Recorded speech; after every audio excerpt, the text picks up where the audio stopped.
درباره روز عرفه احادیث خیلی زیاد ذکر شده. یکی از بهترین روزهایی هست که انسان میتونه که دعا و ذکر بکنه و خداوند فقط برای او اجابت بکنه. و در حدیث دیگه اومده که پیغمبر صلی الله علیه و سلم یک گناه سال گذشته و سال آینده را میبخشه.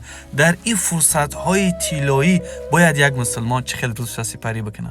اگر میخواهی این روز عرفه را به مانند یک مؤمن، یک مسلمان واقعی سپری بکنی با طاعت عبادت، پلنش نداری، مشکل نیست. من این ویدیو را میمونم که برادرها خیلی زحمت کشیدن این ویدیو را آماده کرده. اگر از این نمود ویدیوها زیادتر میخواهین بدرین در کانال یوتیوبی نجم تیوی، در اینستاگرام نجم تیوی پیوست بشین. والله قسم ضرر نمیکنین، برد میکنین. منم این برادرها را با مانند شما از همین اینترنت جواب پیدا کردم. واقعا انسان ها خیلی زحمت میکشن. بدرین دیگر ویدیوهای جالب، دیگر ویدیوهای یعنی فایده دنیا و آخرت برای ما داشته از این برادرها تماشا کنیم. چیکار کنیم که روز عرفه ما نمونوی شود؟ یکم بر وقت خوابیدن. تا توانیم ساعت‌های مثلا 2:30 1 ساعت قبل از نماز بامداد بیدار شویم. این 1 ساعت را به دو تقسیم کنیم. نیمش را برای نماز شب، یعنی که 2 رکعت 4 رکعت یا هر قدر میتوانیم.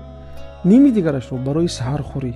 اگر وقت باقی ماند تا بامداد به ذکر گذرانیم. دوم، نماز بامداد را در مسجد با جماعت خوانیم.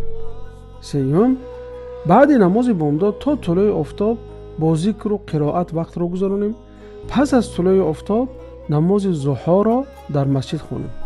چهارم، روز دراز تا میتوانیم ذکر بسیار کنیم. الله تعالی میگوید پس الله را یاد کنید همانند یاد کردن پدرانتان، بلکه بیشتر از آن. یا که یک پاره قرآن خوانیم مثلا. پنجم، بعد از عصر تا شام با دعا مشغول شویم. پیامبر علیه السلام فرمودند بهترین دعا دعای روز عرفه است و بهترین ذکری که من و پیامبران پیشین گفتند این لا اله الا الله وحده لا شریک له له الملك و له الحمد و هو على كل شیء قدیر است. یعنی یقین کنید که دعایی که در این روز میکنید 3 حالت دارد. یکم، در جایش قبول میشود، یا اینکه به مقدار دعایی که کردیم بلا و مشکلی و مصیبت از سر ما دور کرده می شود، یا اینکه دعای ما را ذخیره آخرت و رفع درجات در اون جهان می‌گرداند.